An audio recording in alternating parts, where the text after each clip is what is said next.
bienvenue dans cette vidéo. Aujourd'hui, on va parler de vibe coding. Ce sera le premier épisode sur plusieurs sur le thème de « Puis-je me fabriquer des programmes informatiques à l'aide de l'IA et ce, sans savoir coder, sans même avoir besoin d'être ingénieur ». C'est cela le vibe coding, donner des instructions au fur et à mesure qu'on y pense à donc notre intelligence artificielle pour qu'elle construise et ajoute progressivement toutes les fonctions dont nous avons besoin dans notre programme. C'est comme coder incrémentalement et sans savoir coder. Donc pas de panique, même si vous ne connaissez pas comment coder, je vais vous montrer tout ce que vous devez savoir pour faire vos propres programmes, du plus simple au plus compliqué. Dans ce premier épisode, on va voir comment installer l'environnement de développement qui nous servira pour les prochains épisodes et on créera notre premier petit programme. Alors, êtes-vous prêts ? C'est parti !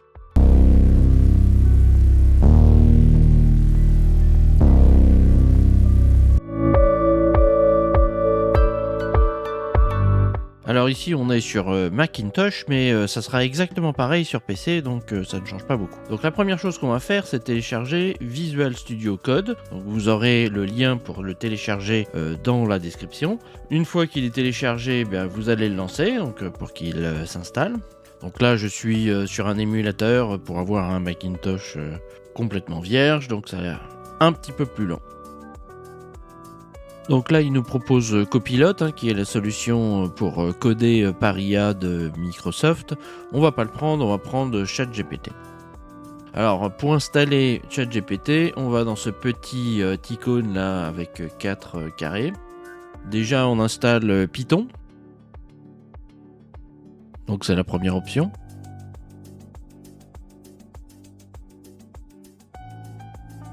Ensuite, on va installer l'extension pour ChatGPT. Donc si vous ne la voyez pas dans la liste, vous pouvez tout simplement taper son nom, comme je vais le faire juste maintenant. Tapez OpenAI.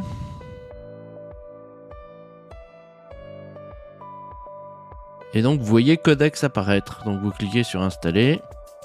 Donc il faut sélectionner Trust Publisher and Install, donc on fait confiance à ChatGPT et OpenAI et on l'installe.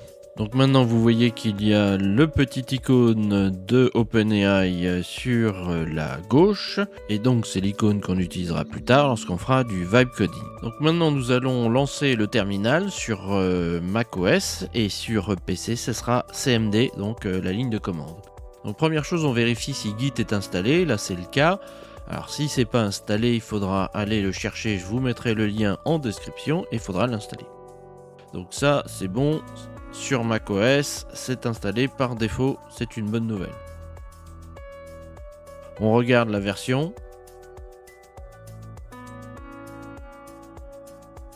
Juste pour vérifier.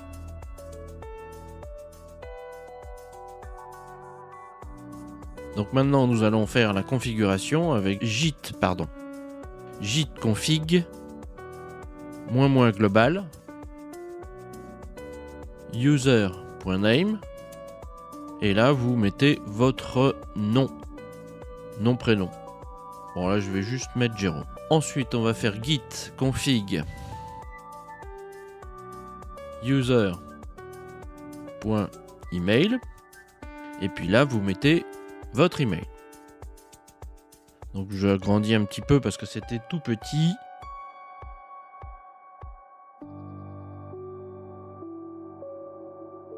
Donc moi je mets l'email de ma chaîne. Voilà.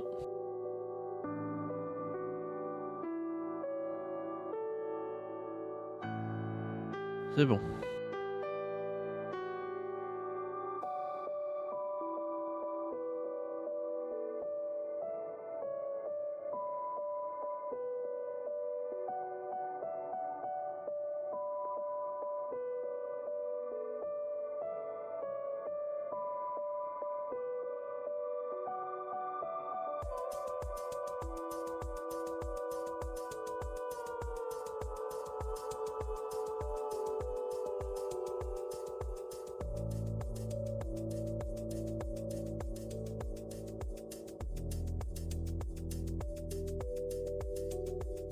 Donc ensuite on tape GitHub pull request et on installe GitHub pull request.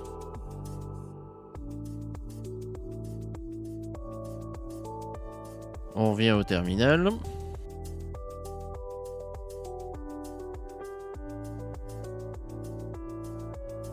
Et on va créer des clés pour se connecter à GitHub. Donc c'est SSH keygen -t ed 255 19 -c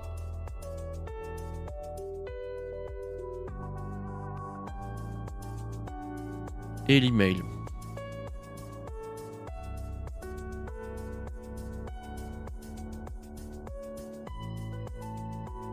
Donc on prend le nom par défaut et il nous demande un mot de passe, donc il faudra le mémoriser pour plus tard. Donc prenez le mot de passe que vous voulez. Il faut le retaper pour être sûr qu'on ne s'est pas trompé. Et puis voilà. Donc on va vérifier ce qu'il y a dans le contenu de la clé, donc la clé publique. Donc il faut faire cat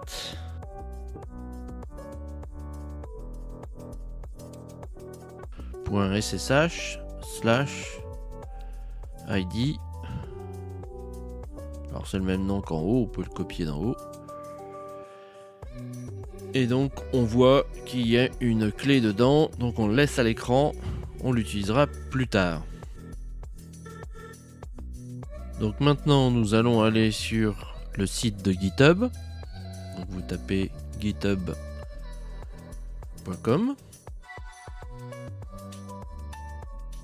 Et puis on va se créer un compte. Donc vous faites sign in. Vous mettez l'adresse email que vous avez utilisée tout à l'heure. Donc je reprends exactement la même par un copier-coller. Puis vous choisissez un mot de passe qui vous convient. Ne l'oubliez pas. Oui, parce que j'ai pas fait... Je me suis trompé, j'ai fait sign in au lieu de sign up. Donc faut recommencer. Désolé. Donc vous tapez votre adresse email.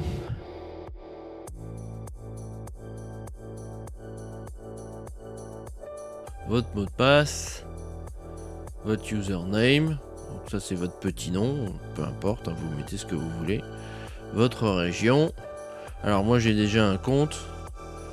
Je vais pas recréer avec ce compte quelque chose qui existe déjà. Donc je vais plutôt faire sign in.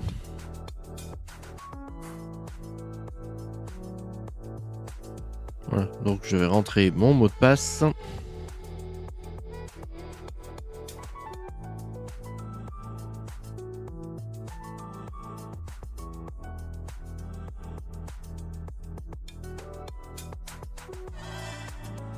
Et donc il vient de m'envoyer un code de vérification sur mon email. Donc il faut que j'aille lire mon email pour récupérer le code.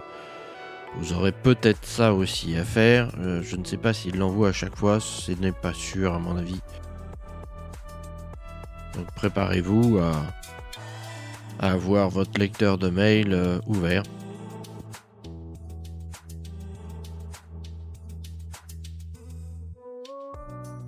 Donc une fois que vous avez récupéré le code, vous le tapez. Donc c'est une suite de chiffres. Et voilà, nous sommes connectés sur notre GitHub. Donc on revient sur le terminal.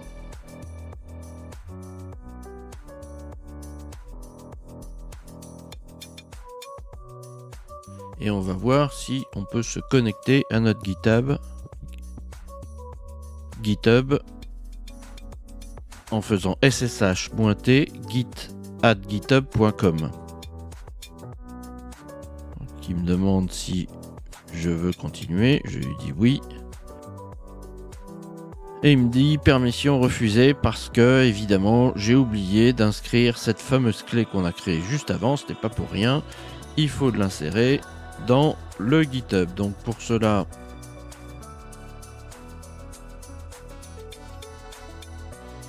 voilà, on va dans le petit icône de votre profil et vous devez avoir quelque part le moyen d'entrer cette clé.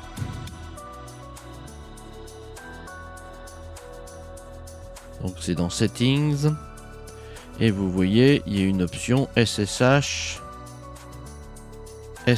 Keys, New SSH Keys, c'est le petit bouton vert.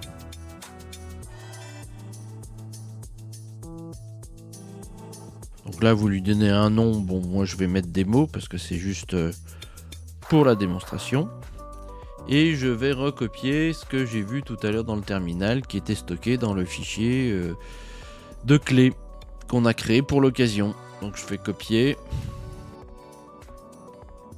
de tout ça, voilà, avec la fin où il y a mon email.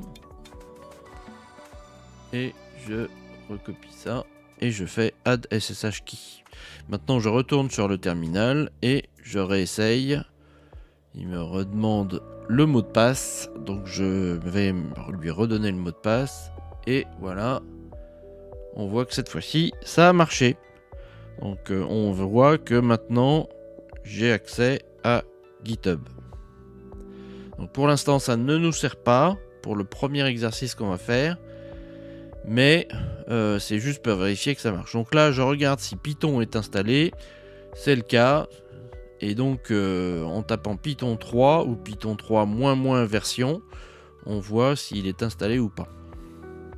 Donc là c'est le cas par défaut.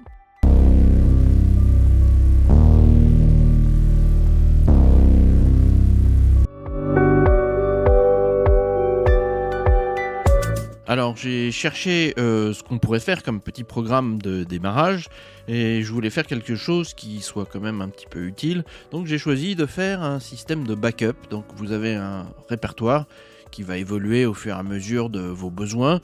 Donc ça peut contenir des documents Word ou n'importe quoi. Et donc quand vous allez lancer la commande qu'on va créer, ça va sauvegarder ce répertoire de manière incrémentale.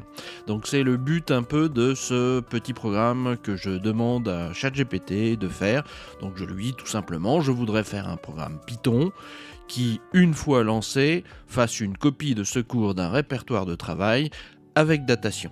Pose-moi toutes les questions qui sont nécessaires pour réaliser ce programme de manière efficace. Alors donc ça c'est important parce que comme je suis un petit peu débutant, en tout cas je me place dans la peau d'un débutant, je veux qu'il me précise tout ce que justement je n'ai pas précisé. Donc là c'est ce qu'il va faire grâce à cette phrase. Donc il me demande quel répertoire source, donc il me demande quel répertoire source, donc comment on lui précise quel sera le répertoire source, et vous voyez que pour chaque question qu'il me pose, il me propose des choses. Donc je vais choisir dans les propositions qu'il me propose, et si elles ne me conviennent pas, je peux écrire un texte qui explique exactement ce que je veux. Donc je vais répondre à chacune de ces questions, vous voyez je peux faire du copier-coller, destination de sauvegarde, je vais lui dire mets-le dans un répertoire local, configurable, dans le script, puisque ce sera un script donc Python. Alors ensuite, je vais bien sûr lui préciser que par défaut, ça sera un sous-répertoire du répertoire courant. Ça évite d'éparpiller les sauvegardes un peu partout. Donc j'aurai un répertoire de travail où je mets mes documents. De temps en temps, je fais une copie grâce à mon script. Cette copie sera incrémentale, donc se fera progressivement au fur et à mesure de chaque lancement de commande de sauvegarde. Et puis ça créera donc un fichier, une série de fichiers plutôt dans un sous-répertoire de mon répertoire de travail. Donc je lui précise qu'évidemment il ne doit pas backuper les sous-répertoires de sauvegarde parce que ça serait le serpent qui se mord la queue. Donc ça, faut parfois un peu réfléchir à ce qu'il ne faut pas faire. Des fois lui-même évite, même si on ne lui dit pas, les bêtises ou les choses évidentes qu'il ne faut pas faire. Mais si vous y pensez, si vous voyez quelque chose qui risque de mal se passer, ou qui nécessite d'être précisé pour éviter les problèmes, dites-lui carrément et donc il va s'en occuper. Donc ensuite on continue avec les autres questions, donc la datation, le type de copie, le nom du répertoire, etc., etc. Donc là, je vais répondre à chacune de ces questions.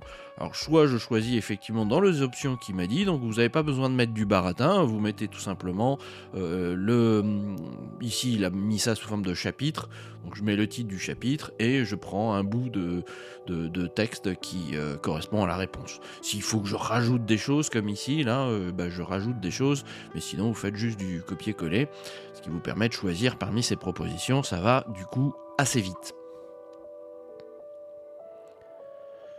Donc là, je lui dis de faire des copies incrémentales et de ne garder que les 20 dernières sauvegardes, parce que sinon le répertoire va grossir indéfiniment, surtout si c'est un gros répertoire. Imaginons que je mette des images, des vidéos, je ne sais quoi dedans. Voilà, donc on va limiter artificiellement à 20. J'aurais pu mettre 10, j'aurais pu mettre 2, j'aurais pu mettre 5. Évidemment, c'est un choix complètement arbitraire. Alors la structure du répertoire, je lui dis que je veux sauvegarder tout, donc s'il y a des sous-répertoires, il faut aussi les sauvegarder, évidemment. Comme ça, c'est assez flexible. Et je lui précise que, évidemment, tout ce qui est fichier temporaire ou fichier caché, enfin fichier de l'operating system, quel qu'il soit, ceux-là, on ne veut pas les sauvegarder, bien sûr. Ensuite, il me proposait de créer une interface utilisateur. Comme ici, c'est notre premier programme, on ne va pas faire cette option-là, on va faire un outil en ligne de commande, tout simplement. On pourra, par la suite, si on le désire, rajouter une interface utilisateur. On verra ça dans d'autres vidéos. Donc là, je lui dis, dans un premier temps, on fera juste un script en ligne de commande et on ajoutera éventuellement une interface plus tard. Et puis, il me proposait d'automatiser, c'est-à-dire qu'effectivement, le script soit lancé régulièrement. Ça ne m'intéresse pas ici. On verra qu'on pourra améliorer ça lors de la prochaine vidéo, en faisant une détection de fichiers qui sont modifiés. Comme ça, il n'y a même plus besoin de lancer la commande, on la lance une fois, on travaille dans son répertoire de travail, et dès qu'il y a un fichier qui est modifié, hop, on va le backuper, enfin le dupliquer, enfin le sauvegarder plus exactement, voilà. Donc les notifications, il me demandait si on voulait des logs. Je ne veux pas de fichiers de log, c'est-à-dire de fichiers qui retracent tout ce qui a été sauvegardé. L'historique de sauvegarde, je m'en fiche un petit peu, je veux quelque chose d'assez basique, assez simple. Il me posait des questions sur les alertes, donc je veux bien une alerte sonore. Seulement si évidemment il y a un problème. Je veux pas que à chaque commande il me lance des petits bips ou des choses comme ça. Donc je lui demande juste de me faire une alerte en cas d'échec. Et puis pour la sécurité, il me proposait de chiffrer les documents, mais ça ne m'intéresse pas tellement parce que le répertoire lui-même ne sera pas forcément chiffré. S'il l'est déjà, le backup sera aussi chiffré, donc pas besoin de le rechiffrer en plus. Et si l'original n'est pas chiffré, pourquoi chiffrer les backups ? Donc je lui dis juste de compresser les fichiers parce qu'évidemment si on a des petits fichiers texte c'est peut-être pas absolument nécessaire, mais si on veut y mettre des vidéos, des images, toutes sortes de choses sur lesquelles on travaille, faudra peut-être backuper et compresser et pas seulement juste un backup. Sur la performance, je lui dis qu'il faut faire un script qui soit compatible avec toutes les tailles de répertoire, du plus petit au plus grand. Bien sûr on va se limiter quand même dans la taille, si vous avez des fichiers, des répertoires d'1 Tera, là ça va être un peu long. Alors il me proposait de faire soit une architecture avec plusieurs fichiers Python ou tout mettre dans un seul. En théorie on devrait créer plusieurs fichiers, quand on sera à l'aise avec le vibe coding on pourra faire ça sur plusieurs fichiers. Pour cette histoire toute simple, ici on va rester sur un fichier. Alors je lui demande s'il a d'autres questions, donc il me dit qu'il a tout, il me remercie, etc. Il me récapitule un peu toutes mes réponses, donc là si vous voyez qu'il y a un problème, vous arrêtez tout de suite le script et puis vous lui précisez ce qui ne va pas et vous lui dites de continuer. Là il me repose quand même quelques questions, donc il me demande si je veux un script complet et commenté. Donc je lui dis oui, et je veux une compatibilité Mac et Windows. Alors j'aurais pu rajouter aussi Linux, mais je me tiens pour l'instant, par souci de simplicité, à Mac et Windows. Il voulait me proposer une barre de progression. Moi je lui demande de faire une barre de progression, si nécessaire, si le contenu est grand, avec un pourcentage. Il me parlait d'un hash de contenu. Alors pour ceux qui ne savent pas ce que c'est qu'un hash de contenu, c'est pas très très grave. En gros c'est un résumé du fichier et donc du coup on peut voir en résumant le fichier s'il a changé ou pas. Donc Si vous savez pas, dans les questions qu'il vous propose, soit vous n'y répondez pas, il se débrouillera tout seul, soit vous lui dites ta question X ou Y, je ne connais pas la réponse, fais pour le mieux. Donc vous n'êtes pas obligé de répondre à toutes ces questions. Plus vous précisez, plus vous aurez quelque chose évidemment qui correspond à ce dont vous avez besoin. Donc c'est quand même mieux de préciser. Encore une fois, s'il y a des questions que vous ne comprenez pas, n'hésitez pas. Alors maintenant, il me demande de générer le code complet. Donc je lui dis oui, code complet maintenant, prêt à être exécuté. Donc vous allez voir qu'il commence à réfléchir, hein, donc ça va prendre un certain temps, surtout que là je suis en version complète et de haut niveau, donc là il nous met à peu près ce dont il est en train de penser. Donc j'ai zoomé, on voit pas totalement toutes ces réflexions, mais elles nous intéressent pas tellement. Donc tout ce qui est en gris pâle, on s'en fiche un petit peu. On va se focaliser sur ce qu'il nous propose. Donc vous voyez, là, il a déjà commencé à écrire du code. Alors vous allez voir que ce code n'est pas forcément très court, parce qu'on lui a quand même demandé pas mal de choses. Il faut sauvegarder un répertoire courant, avec ses sous-répertoires, il faut détecter les changements entre deux sauvegardes, il faut sauvegarder avec la date et l'heure et les secondes, il va falloir compresser tout ça, et déjà ça fait un beau programme, ce n'est pas vraiment un petit programme de démonstration comme on aurait pu le faire. J'ai voulu absolument faire quelque chose qui puisse être utile.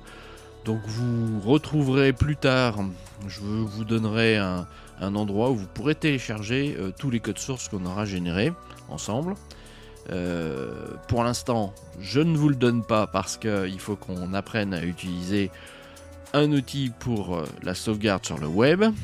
On va apprendre ça dans une prochaine vidéo. Et donc du coup, quand vous saurez l'utiliser, je vous donnerai l'endroit où vous pourrez retrouver tous ces codes sources qu'on a générés ensemble. Donc vous voyez que la génération prend un certain temps, qu'il y a beaucoup de lignes de code, alors c'est pas non plus énorme, hein, vous allez voir, ça va donner quelque chose entre 300 et 500 lignes de code, à peu près, mais imaginez un peu la durée qui aurait été nécessaire pour générer tout ce code, le débugger, le tester, et le faire marcher correctement. Donc là, on va voir qu'en quelques minutes, on va obtenir quelque chose de fonctionnel, moyennant parfois quelques bugs qu'on va lui signaler, donc des dysfonctionnements. On va lui dire, tu vois, quand je lance l'outil que tu m'as créé, ça marche pas et ça donne telle ou telle erreur. Donc ça, si ça arrive, on va pouvoir lui dire. Mais tout ça, ça va se faire en une dizaine de minutes, on va dire à peu près. Donc si j'avais dû coder tout ça moi-même à la main, parce que je sais le faire, mais vous peut-être pas, puisque c'est le but de se placer dans le cas de quelqu'un qui ne sait pas coder, donc du coup j'aurais mis sûrement une après-midi, peut-être un peu plus.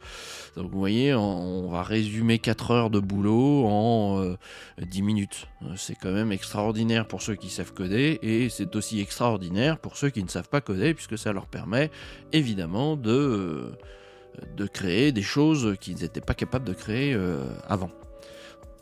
Donc là, pendant qu'on discutait, il m'a proposé de rajouter une option dans le programme. Alors, il est très force de proposition, donc écoutez bien ce qu'il vous propose. Alors, des fois, ça vous intéressera pas, donc là, vous laissez tomber. Soit vous dites non, soit vous ne répondez même pas. Et puis, si c'est une proposition intéressante, évidemment, vous lui dites oui, je veux bien. Donc là, il m'a proposé d'insérer, enfin, de rajouter plus exactement, une option pour restaurer nos sauvegardes. Évidemment, si on fait que sauvegarder mais qu'on n'a pas la possibilité de restaurer en cas de problème une ancienne version, c'est un peu dommage. Et donc du coup j'ai accepté cette demande, et c'est pour ça que là il est en train de me générer tout ça. Donc du coup il refait le code en ajoutant cette option qu'il me l'a proposée et que j'ai accepté. Voilà, il a fini. Donc voilà, il me dit comment on le lance. Il me dit comment on le configure avec des options. Donc là, rappelez-vous, je lui ai demandé en ligne de commande, on n'a pas d'interface graphique. Donc évidemment, c'est un peu barbant de taper les options pour ceux qui ne sont pas habitués à cela. Mais bon, voilà, on est dans une version simple. Alors il me propose de rajouter une vérification d'intégrité, c'est-à-dire si un des backups est cassé ou ça ne m'intéresse pas. Du coup, je pourrais lui dire non, mais je lui pose une toute autre question, hein. Je lui dis donne-moi toutes les commandes. Alors ça c'est un point important, il faudra lui demander à chaque fois, hein. Des fois il le donne. Donne-moi toutes les commandes nécessaires pour installer et faire fonctionner correctement ce code Python. Alors pourquoi ? Parce que il aura utilisé des librairies déjà toutes faites, par exemple pour compresser les fichiers, et ces librairies elles sont pas forcément, puisque vous débutez dans le vibe coding, elles sont pas forcément installées sur votre ordinateur, et c'est ça que je lui demande. Donc voilà, il m'a donné toute la procédure pour générer ces fichiers. Alors là j'arrive sur Visual Studio Code, hein, qu'on vient d'installer tout à l'heure, et puis je vais lui demander de créer un nouveau fichier que je vais appeler évidemment très logiquement backup. Donc je le mets à un endroit, un folder que j'ai réservé à la programmation, et puis je crée dans ce répertoire programmation un sous-répertoire que j'appelle backup, et c'est là où on mettra notre programme et on fera nos tests. Donc là il nous a créé un fichier qui est vide, et donc je vais copier le code qu'il m'a généré. Vous avez un petit bouton copier le code, c'est ce que j'ai utilisé, et donc je le dépose dans Visual Studio. Donc voilà, alors moi j'ai configuré Visual Studio en autosave, c'est-à-dire qu'il va sauvegarder automatiquement, mais vous n'oubliez pas de sauver régulièrement en faisant menu, file, save. Si vous changez quelque chose dans le code, évidemment il va falloir sauvegarder. Alors donc voilà, donc maintenant on va faire la procédure d'installation. Donc la première chose, ça va être de créer un environnement virtuel. Alors, un environnement virtuel, donc on va accéder au terminal, je le lance une première fois, il me crée le terminal, je vais arrêter cette exécution, et du coup, c'était juste pour faire apparaître le terminal, il y a d'autres moyens, on le verra plus tard. Donc là, créer un environnement, ça se fait par cette ligne de commande qu'il m'a proposée, et je vais activer cet environnement. Alors ça c'est important parce que quand on va avoir plein de programmes Python, on aura plein de librairies qui seront des fois utiles seulement pour un programme mais pas pour un autre, et ça permet de séparer les librairies qu'on va installer. On est en train de le faire là en ce moment, je suis ces ordres, hein. Et ça permet de séparer les librairies dont j'ai besoin pour tel ou tel programme sans qu'il y ait d'interférence avec d'autres programmes. Donc ça sépare un peu les environnements de développement de tous mes futurs projets. Donc là je suis paré correctement. Donc voilà, je suis tout ce qu'il me dit. Là il m'a demandé de vérifier que tout était installé, et puis il y a eu un problème. Alors je sais pas ce qui s'est passé, c'est qu'il devait m'installer un truc qui s'appelle Colorama, et vous voyez qu'il n'apparaît pas. Parce que je lui ai demandé la liste de tout ce qui devait être installé, il m'a donné la commande, hein, c'est Python-m PIP list, et Colorama n'apparaît pas. Donc du coup je fais la commande pour l'installer, donc c'est PIP install Colorama, et du coup maintenant j'ai vérifié qu'il était bien installé. Alors pour le lancer il m'a donné la commande, hein, par défaut, sans option, ça va sauvegarder le répertoire courant, donc je vais lui donner python backup.py. Donc PY. Alors je veux savoir exactement ce que ça fait quand il n'y a pas d'argument, évidemment, puisque du coup je lui précise rien. Donc là il va me dire qu'est-ce qu'il a mis par défaut comme comportement. Donc il sauvegarde le répertoire courant, hein, c'est ce qui est indiqué, hein, je vous résume, et il va donc sauvegarder tous les fichiers qui sont dans ce répertoire, dans un sous-répertoire de ce répertoire courant qui est un sous-répertoire de backup. Voilà. Donc souvent il est très verbeux. Alors là il me propose de créer une option automatique pour que je n'ai pas besoin de lui préciser quoi que ce soit. Donc là j'accepte. Encore une proposition de son fait qui est bien sentie, et donc quand vous voyez qu'il vous propose des choses intéressantes auxquelles vous n'aviez pas pensé, il faut accepter évidemment, hein. Donc là il va devoir refaire tout le code. Et donc je vais me préparer à effacer l'ancien code. Donc je ne garde pas ce qu'il m'avait généré, puisqu'il va tout régénérer ici. Donc vous voyez, j'ai tout sélectionné l'ancien code dans Visual Studio. Et puis j'attends qu'il finisse sa génération.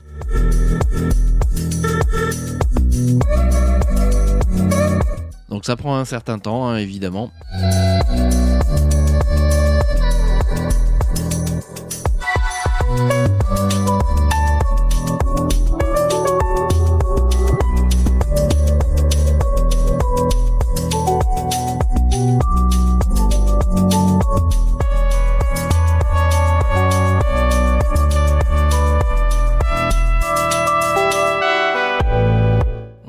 fait une petite synthèse de tout ce qu'il a fait. Donc là, je copie le code et je vais remplacer l'ancien code par le nouveau. Donc j'ai sélectionné tout le code et je fais coller.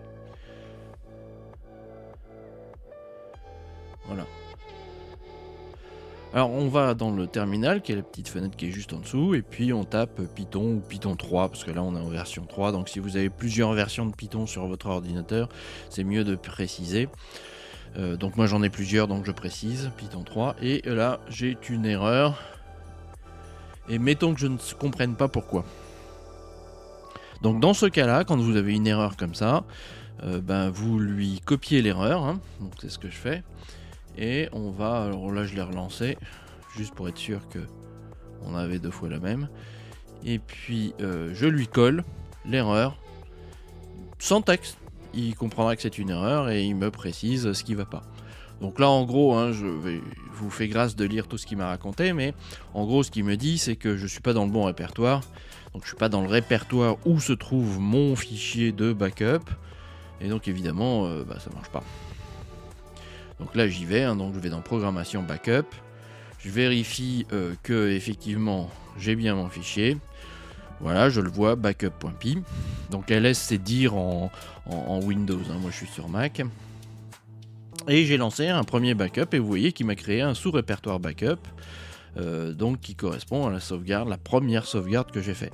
Donc lui il s'est auto-sauvegardé puisque je n'ai que le fichier Python dans ce répertoire, mais évidemment le fichier Python pourrait être dans un autre répertoire et ce répertoire pourrait avoir tous les fichiers sur lesquels je suis en train de travailler dans mon projet qui n'a rien à voir avec Python. Donc voilà, quand j'ouvre un explorateur là, pour voir la structure, donc on voit effectivement que on a un répertoire qui a été créé et je vais regarder qu'est-ce qu'il y a dans ce répertoire. Donc il y a un fichier zip et dans ce fichier zip il y a mon fameux backup.py et il a rajouté un fichier supplémentaire d'informations pour lui, pour sa gestion. Bon, j'ai juste regardé par curiosité, évidemment on n'a pas besoin de faire ça, hein. Et je me dis que je vais faire un autre test, je vais lancer une deuxième sauvegarde pour voir s'il a créé quelque chose. Donc là on voit bien qu'il y a 2 fichiers de sauvegarde, ce qui est d'ailleurs anormal puisque je n'ai rien modifié entre les 2 sauvegardes, donc je n'aurais dû ne pas avoir cette deuxième sauvegarde. Du coup je vais regarder ce qu'il y a dedans. Donc j'ouvre le fichier zip avec un logiciel qui sait les ouvrir, hein, et on va voir ce qu'il a mis dedans. Donc on voit qu'il a juste mis son fichier d'information là et puis rien dedans. Donc c'est un peu dommage, il a créé une sauvegarde vide avec juste une info dedans. Je vais lui dire de corriger ça, ce fonctionnement ne me plaît pas, il n'est pas optimisé, donc je vais lui dire s'il n'y a rien à sauvegarder, ne sauvegarde rien et informe-moi juste qu'il n'y a rien à sauvegarder. Donc je lui dis petite amélioration. S'il n'y a rien, d'ailleurs j'ai fait une faute de frappe, c'est pas grave, il comprendra quand même. S'il n'y a rien à sauvegarder, préviens l'utilisateur et ne crée rien.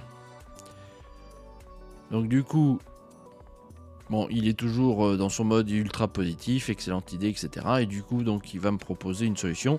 Alors, vous n'êtes pas très intéressé par le contenu de sa solution, vous allez juste prendre son code.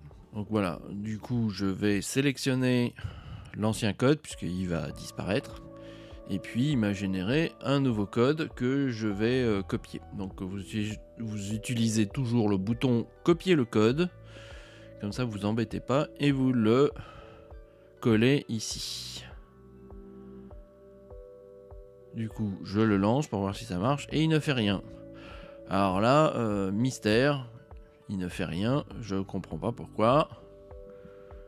Et je vais comprendre lorsque plus tard je vais regarder que... Alors c'est une erreur qu'il fait souvent, enfin je sais pas si on peut dire que c'est une erreur, mais en tout cas c'est sûr que pour du vibe coding c'est une erreur. C'est qu'il m'a généré que la partie modifiée du code. Or je m'attendais à ce qu'il me génère tout le code avec la partie modifiée dedans. Donc ici je lui signale mon erreur, hein, étrange, lorsque je lance cette commande il ne se passe rien, mais donc plus tard je m'aperçois qu'il n'y a plus que 68 lignes de code alors qu'il y en avait 300 et quelques, ou je ne sais plus combien, enfin plusieurs centaines, donc il m'a généré qu'une partie du code. Donc quand je vais m'en apercevoir, je vais lui dire de me régénérer tout le code et pas seulement la fonction ou la partie de code qui a changé. Alors, je pense qu'il fait ça pour économiser un peu son travail, parce que ça coûte cher à OpenAI de générer des tas de caractères. Donc s'il peut comprimer ou ne générer que le strict nécessaire, il le fait. Par contre, pour l'utilisateur lambda, c'est pas du tout pratique. Donc là, je viens de comprendre que la supercherie, en regardant le nombre de lignes de code, et je vais tout de suite arrêter. Ça sert à rien qu'il me réponde, c'est juste qu'il n'a pas tout généré. Donc là, je vérifie, effectivement, vous voyez, il a changé qu'une seule fonction, et c'est ce code-là qu'il m'a donné. Donc l'erreur vient de là, donc je l'arrête tout de suite, c'est pas la peine qu'il réfléchisse sur un problème dont j'ai déjà trouvé la solution. Et donc faites attention à ça, parce qu'il a cette propension à vouloir absolument générer des bouts de modification et vous demander à vous de les intégrer dans le code final. Alors pour un développeur ça pose pas de problème, mais ça va lui faire perdre du temps, et puis c'est jamais très agréable à faire comme activité. Donc c'est toujours mieux qu'il nous génère le code en entier. Alors on verra que avec une intégration de ChatGPT dans Visual Studio Code, on n'aura plus ce problème-là. Pour l'instant, dans cette première vidéo, on fait quelque chose d'ultra simple. Après, on n'aura plus besoin de la fenêtre de ChatGPT. On va intégrer directement OpenAI dans Visual Studio et on n'aura plus ce problème de génération partielle. Mais quand on veut générer un petit programme sans passer par Visual Studio, des fois on va utiliser ChatGPT et puis ça pourra vous arriver d'avoir ce problème-là. Donc voilà, donc là je lui dis de me générer ça. Donc c'est ce qu'il est en train de faire, donc ça va prendre encore un certain temps, quelques dizaines de secondes. Et puis j'attends que ce soit terminé. Alors ce qui est bizarre, c'est qu'il vous propose de copier le code alors que c'est pas terminé. Donc du coup, si vous n'êtes pas très attentif, vous pourriez copier aussi un truc qui n'est pas terminé. Donc il faut vraiment s'assurer qu'il a fini de travailler. Et ça, vous le voyez par le petit carré noir. Quand il y a un carré noir comme ça, c'est le bouton pour l'arrêter. Donc si on peut l'arrêter, c'est qu'il est en train de travailler. Voilà, donc si vous regardez pas ce qu'il fait, ou s'il y a un carré noir dans la zone pour poser la question, c'est que c'est le bouton d'arrêt et donc il n'a pas fini. Donc ça prend un certain temps, vous faites autre chose pendant ce temps-là si c'est un peu long. Et là donc il a fini, donc il me rajoute plein d'informations supplémentaires que vous lirez ou pas, suivant le besoin. Donc là j'ai copié le code, je vais effacer le code partiel d'avant, dont on n'a plus besoin, et je fais coller. Donc vous voyez, il y a 472 lignes maintenant, ça devient un peu plus... c'est déjà un peu plus normal. Je le sauvegarde. Alors moi je suis en auto-sauvegarde, comme je vous l'avais dit, mais je vous fais la sauvegarde manuelle juste pour que vous voyez ce qui se passe. Donc là, vous voyez, je relance ma commande, il me dit un fichier sauvegardé. Pourquoi ? Parce qu'évidemment, j'ai changé le fichier backup.py, qui est justement la chose que je sauvegarde. C'est un peu le serpent qui se mord la queue. Donc il m'a créé un nouveau fichier de backup qu'on peut ouvrir. Juste par curiosité intellectuelle, évidemment. Un utilisateur lambda n'a pas besoin de faire ça, c'est juste pour comprendre ce qu'il a fait. Donc vous voyez qu'il a créé un fichier zip avec notre fichier qui a été modifié. Donc il y a plusieurs fichiers dans le répertoire, mais il n'y en a qu'un seul de modifié, il va ne sauvegarder évidemment que le fichier modifié. Donc si je relance maintenant la sauvegarde, il va me dire que non, il n'y a rien à sauvegarder, aucun changement, aucune archive de créer. Voilà, c'était notre première... aperçu du vibe coding avec l'installation des outils majeurs et puis déjà une première génération de code. Alors là on l'a fait comme je l'ai dit dans ChatGPT, plus tard on le fera directement dans Visual Code Studio. Alors ne soyez pas intimidés si vous n'êtes pas codeur, Visual Code Studio a plein d'options, on va en utiliser très peu, le strict minimum. Et donc, faut pas être impressionné par cet outil qui a des milliers de menus et des milliers d'options. C'est toujours les mêmes options qu'on utilise, surtout lorsqu'on n'a pas un besoin d'un développeur professionnel. Donc, il ne faudra pas se sentir intimidé. Et vous verrez que quand on utilisera le studio tout seul, ça sera beaucoup plus simple que ce qu'on a vu aujourd'hui. Aujourd'hui, c'est vraiment la base quand on n'a quasiment pas d'outils. J'aurais pu ne pas utiliser Studio du tout et lancer tout dans ma fenêtre ou en ligne de commande sans passer par Studio. Je l'ai utilisé juste pour qu'on commence à se familiariser avec l'outil Studio et que les prochaines vidéos soient plus simples. Mais vous pouvez faire absolument sans utiliser l'outil Studio pour des petits codes comme on a fait aujourd'hui. Voilà, j'espère que cette vidéo vous a intéressé. Si c'est le cas, n'hésitez pas à mettre un pouce et à partager cette vidéo à d'autres personnes qui pourraient être intéressées. Et puis à commenter si vous avez des questions, s'il y a des choses qui ne sont pas claires, si vous trouvez des difficultés. Et puis rappelez-vous, plus tard, lorsqu'on avancera, qu'on sera capable de le faire, je vous donnerai tous les codes sources de ce qui auront été générés ensemble pendant les vidéos. Comme ça, s'il y a des outils qui vous intéressent, soit vous pourrez les prendre tels quels, soit vous pourrez les prendre et puis continuer à faire des modifications avec ChatGPT. Voilà, je vous remercie, bonne fin de journée, à bientôt.